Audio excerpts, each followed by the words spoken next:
terima kasih banyak karena selalu mengawal kasus ini dari awal sampai akhir.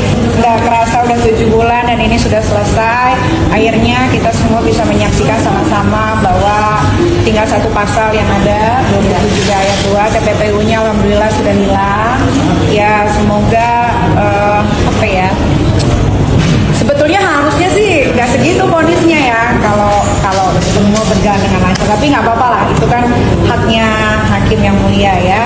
Yang mudah-mudahan hakim bukan sebagai stempel untuk ada di persidangan ini. Dan Niki juga mau ngucapin buat semuanya terima kasih juga buat jaksa yang sampai akhir udah mau kita berargumentasi walaupun ujung-ujungnya dibilang tidak sopan. Terima kasih juga buat keluarga, sahabat, semuanya, lawyer juga yang sudah begitu hebatnya